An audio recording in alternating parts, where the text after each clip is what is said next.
महाराज जी, तो संत किसको माने? संत कौन? महाराज जी, बाहरी वेशभूषा से देखा जाए तो कौन, और आंतरिक स्थिति से देखा जाए तो कौन महाराज जी? सबसे पहली बात है, तीन का जो विजयी होता है उसे साधु कहते हैं। सब पूरे शास्त्र के हम सार बात बता देते हैं। जो शास्त्रीय भाषा में कहते हैं पुत्रैषणा, वित्तैषणा और लोकैषणा, और शाब्दिक भाषा में कहते हैं कंचन, कामिनी और कीर्ति। जो काम पर विजय प्राप्त किए हैं और जो धन पर विजय प्राप्त किए हैं। धन पर विजय प्राप्त मतलब धन की आशा का त्याग किए हुए हैं, और जो मान कीर्ति का त्याग किए हुए, उसे ही महात्मा कहते हैं, उसे ही महापुरुष कहते हैं। जो मदन, मद, मोह, मत्सर, इन पर विजय प्राप्त। आंतरिक स्थिति का ही बाहर प्रकाश होता है, यह बात समझ लो। घर में दीपक जलेगा तो खिड़की से बाहर से रोशनी पता चल जाएगी अंधेरा है कि प्रकाश है। व्यवहार में पता चल जाएगा। ड्रामेबाजी का व्यवहार अलग होता है, समझ रहे हो। अगर हम रुपया लेंगे ना, तुम्हारे दिमाग नहीं बदल सकते, ध्यान रखना। और जिस दिन हम पैसा लेने लगेंगे उस दिन ये सब नहीं चलेगा जो आज देख रहे हो आप। ये आज इसीलिए है बिल्कुल प्योर शुद्ध काम, कोई भी मिलावट। हम आपको हलवा पूड़ी का प्रसाद नहीं दे सकते, हमारी क्षमता नहीं। हम आपको गुलाब जामुन का प्रसाद नहीं दे, हमारे यहाँ प्रसाद नहीं बटता कभी, क्योंकि है ही नहीं। तो बचे क्या? जो व्यवस्था है वो अपना किसी तरह उधर पोषण के, सब अपने धर्म से कार्य में लगे। महाराज जी, बाहरी वेश से, जैसे आपने बोला, एक तो मुंडन और एक ये, तो क्या ये किसी गुरु द्वारा ही प्रदत्त होता है? गुरु प्रदत्त, बिना गुरु प्रदत्त सन्यास या वेश नहीं धारण किया जाता। आज सैकड़ों लोग बिना गुरु प्रदत्त धारण। हाँ, थोड़ा सा वैराग्य आया, थोड़ी दाढ़ी बढ़ गई, वैराग्य का तो आया नहीं, तो नहीं तो गुरु शरण में होगा। थोड़ा सा प्रमाद आया, कायरता आई, और भेष परिवर्तन कर लिया। माल छानने को मिलेगा, पूजने को मिलेगा, रुपया मिलेगा, उन्हीं से नौटंकी नाटक होता है। जब वैराग्य आता है तो फिर ये नहीं होता, फिर भगवत प्राप्ति की चाह होती है। फिर जो ये वैभव होता है वो आखिरी बात होती है। जब सिद्ध हो गया, भगवत प्राप्त हो गया, काम हो गया, तो भगवान जगत मंगल में उतार देते हैं। प्रारंभ नहीं है, ये अंतिम होता है। आज प्रारंभ में क्या प्रचार करोगे जब तुम काम पर विजय नहीं प्राप्त की, क्रोध पर विजय प्राप्त नहीं की? प्रचार क्या करोगे? यही इसी का प्रचार होगा। रुपया होगा, प्रणाम होगा, नमस्कार होगा, भोग सामग्री, इसीलिए सबके दिमाग में भर गया। क्या होता है कि आजकल अर्थ की इतनी मांग हो रही, हर जगह अर्थ ही अर्थ है। सत्संग है तो अर्थ है, भागवत है तो अर्थ है, कोई प्रोग्राम है तो अर्थ है, मतलब जहां देखो अर्थ। अर्थ से भोग सामग्री, भोग सामग्री का भोक्ता वो कभी ज्ञानी नहीं हो सकता, कभी भगवान का प्रेमी नहीं हो सकता, और कभी सच्चाई से नहीं चल सकता। जहां अर्थ की प्रधानता है, अर्थ की प्रधानता, इसीलिए लोगों के दिमाग में बात बैठ गई है कि ये सब धंधा है, क्योंकि इसको धंधा बनाया जा रहा है। तो इसीलिए लोगों को ये लगता है कि ये सब फ्रॉडगिरी है। ये सब भरोसो दृढ़ इन चरणन के रो। कभी भी संत महात्माओं ने अपने वचनों को नहीं बेचा है। ये जीवन की धरोहर है, कल जगत कल्याण के लिए कि बेचने के लिए है। महाराज जी, एक और प्रश्न है। ये तो हो गया एक। महाराज जी, आज देख रहे हैं कि कोई भी किसी को भी बाबा जी बोलता रहता है। वो पैंट शर्ट डाला है, वो कुर्ता पजामा डाला है, हाँ, क्या है कि बाल हो गए। उनकी उनकी मर्यादाओं को तो जानते नहीं है। संत किसी के आगे भी लगा है। हमारे यहाँ दिखाई देता है, कभी पैंट शर्ट में होते हो, कभी पूरे संत भगवा ऐसे धारण किए होते। ये सब नौटंकी नाटक संतों में नहीं होता प्रभु।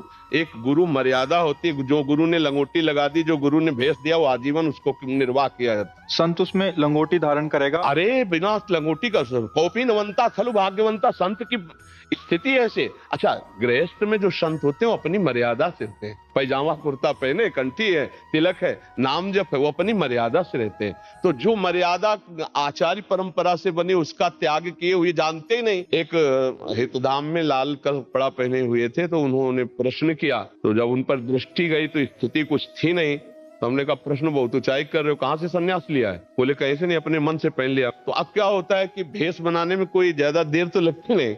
नीचे लाल पहन लो, ऊपर लाल पहन लो, नीचे पीला पहन लो, ऊपर पीला पहन लो, जैसा मनावे वैसा तिलक लगा लो। कोई जानने वाला तो है नहीं कि आपके संप्रदाय का तिलक लगाएं, आप किस आचार्य से जुड़े हुए हैं।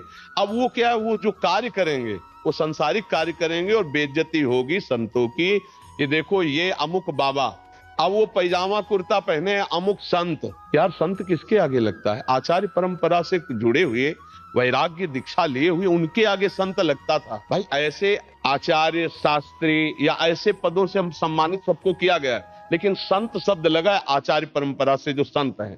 आज पैजामा कुर्ता पहने संत, पैंट शर्ट पहने संत, उल्टा सीधा बोल रहे हैं, बोले संत। अब लोगों की क्या समझ में आ गया? ये सब नौटंकी। ऐसा नहीं है, संत है, भगवान का मार्ग है, सच्चा भगवान का मार्ग है, पर वो बिना भगवान की कृपा के संतों का दर्शन या सानिध्य है।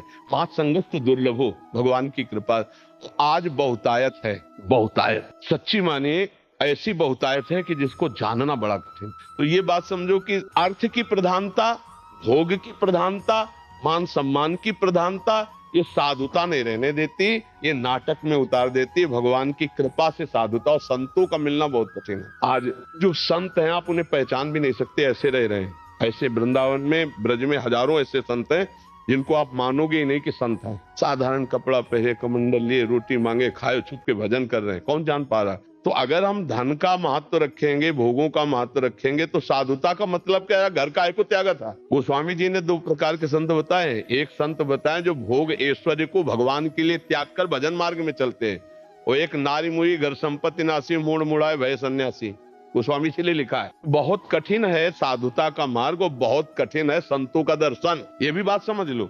भगवान की कृपा है तो साधु समागम मिल रहा है, और जितने दिन है उतने दिन ही मिल रहा है। ये बाजार है, उठ जाएगी, ज्यादा दिन नहीं रहेगी। पकड़ना है तो पकड़ ले, तो गाड़ी छूट जाएगी। महाराज जी, दो शब्दों में एक अंतिम इसका करेंगे। महाराज जी, हमारी श्रद्धा ना हो जाए इस वाक्य को पकड़ के, कोई सच्चे संत पे भी ऐसा आरोप या ऐसी भावना कर सकता है, उसके लिए एक साधारण जो भक्ति मार्ग से विलग भी है, जुड़ा है, वो कैसे निर्णय ले? देखो, संत की सबसे पहली पहचान है, हम जिसके पास बैठे, पहला काम हमारे हृदय में शीतलता आने लगेगी या जलन पैदा होगी। दो काम। अगर आप पापाचरण किए हो तो आपके अंदर जलन पैदा हो जाएगी, लगेगा मैंने बहुत बुरा किया, अब नहीं करूंगा। उसके पास बैठते ही, उसके वचन सुनते ही आपके अंदर खलबली पैदा हो जाएगी, यार बहुत गलती हुई, अब कसम खाता हूं ऐसा नहीं करूं। दूसरी बात, अगर थोड़ा भी साधन भजन शुरू है तो आपको ऐसा लगेगा, मैं देख तो पहली बार रहा हूं लेकिन ऐसा लग रहा है मैं इनसे बहुत बार मिल चुका हूं। ऐसा लगता है कोई अपने हैं, ऐसा लगता है कि मेरे अपने हैं, ऐसा वहां कोई संशय, कोई प्रश्नवाचक चिन्ह खड़ा ही नहीं हो सकता। जैसे सूर्य के सामने अंधेरा नहीं टिक सकता, ऐसे संत के सामने प्रश्नवाचक चिन्ह नहीं खड़ा हो सकता। कोई छल है क्या, कोई कपट है क्या, ऐसा आएगा ही नहीं। उनको देखते ही तुम्हारे हृदय में एक अद्भुत प्रियता और गलत कर्मों के प्रति एक अलौकिक जलन शुरू हो जाएगी, और आप निश्चित गलत कार्यों को छोड़ देंगे और अच्छे कार्य करने लगेंगे। ये सहज पहचान है। बकाया सोई जाने जे देह जनाई, वो संत अपने को जना दे या भगवान जला दे तो ही, नहीं तो कैसे जला जा सकता। हमारी सबसे अपनी तरफ से प्रार्थना है, हमको सबके प्रति भाव रखना है, पर जहां हमको गलत थोड़ा भी नजर आवे तो हम निंदा न करें, वहां से दूरी हट जाए, चाहे कोई भी हो। ये बात हमें ध्यान रखनी है। गलत का मतलब है जैसे चेष्टाएं बता देती है, आदमी की स्थिति बता देती। देखो, चेष्टाएं छुपती नहीं हैं, और सब कोई जानता है कि गलत देखना, गलत छूना, गलत बोलना वो हरकत में समझ में आ जाता है। अगर कोई गलत है तो तुम्हारी तरफ देखने का ढंग, तुम्हारी तरफ बोलने का ढंग, तुम्हारी तरफ का जो उसका भाव है वो आपको बता देगा ये आदमी गलत है। चाहे वो किसी भी भेष में हो, दूरी बना लेनी चाहिए। दूसरी बात, जिसके प्रवचन के बाद कुछ लेने की बात कह दी जाए तो समझ लेना कि यहाँ भगवान के भरोसे का खेल नहीं है, यहाँ कुछ और खेल है, हट जाना चाहिए। तीसरी बात, जो मिलते ही आपको अपना बनाने की कोशिश करे, जो आपको अपना बनाने की, वहां कभी मत फंसो। ये भी सूत्र समझ लो। आप मिले, आपको इतना प्यार, इतनी क्यों आप उनकी मुट्ठी में आ जाएं, बिल्कुल नहीं आना, दूर हटके रहें। ये पक्का समझ लेना, संत कभी अपेक्षा नहीं रखते, वो निरपेक्ष रहते हैं। आप उनके जितने प्यार में झुकेंगे वो उतने आपसे निरपेक्ष होते चले जाएंगे। संत की पहचान होती है। अगर वो लौट करके आपकी तरफ प्यार दृष्टि से देख लिए तो आप निहाल हो जाओगे, जो निरपेक्ष संत है। और जो आपको पहली बार में ही आकर्षित करके अपना बनाने की कोशिश करें तो ये समझ लेना चाहिए कि यहाँ निरपेक्षता नहीं है, तो भगवान का भरोसा नहीं। ये कुछ हमसे चाह रहे हैं, और जो हमसे चाह रहे हैं तो हमारी चाहपूर्ति इनसे हो ही नहीं सकती। ये कुछ ऐसी बातें हैं पॉइंट की जिनको समझना चाहिए। अच्छा, जिस सत्संग में जाने के लिए, अध्यात्म सुनने के लिए पैसा लगे, उसमें तो कभी जाना ही नहीं, क्योंकि उसमें लाभ होगा ही नहीं आपको। क्योंकि अर्थ दे करके भगवान की चर्चा का लाभ नहीं मिल पाएगा। अध्यात्म कभी पैसे से नहीं बिकता, और पैसे से कभी अध्यात्म को खरीदा नहीं जा सकता।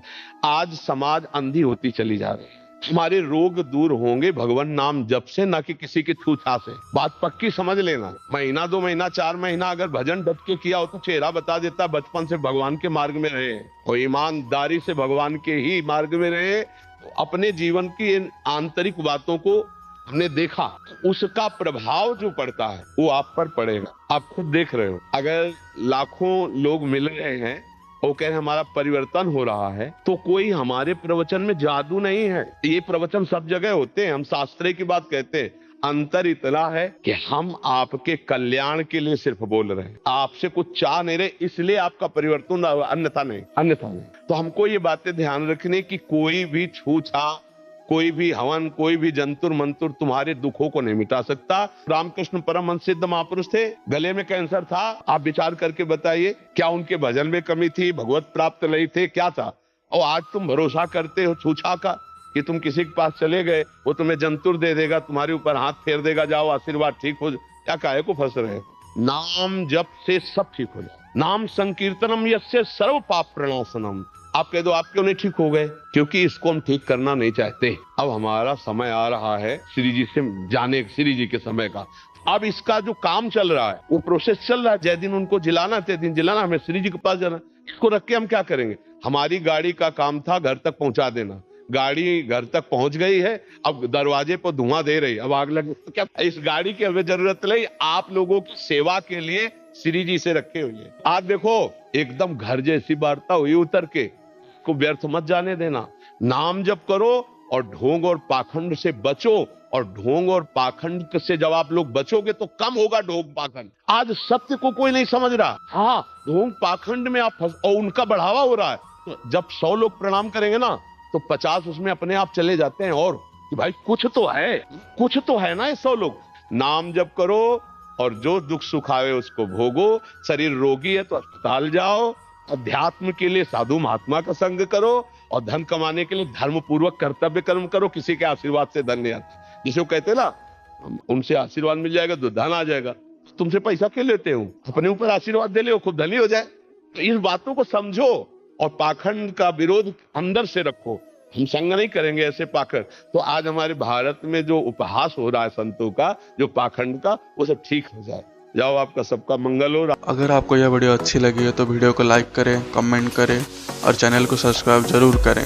और मैं आपको मिलता हूं कल एक और नए वीडियो के साथ। राधे राधे।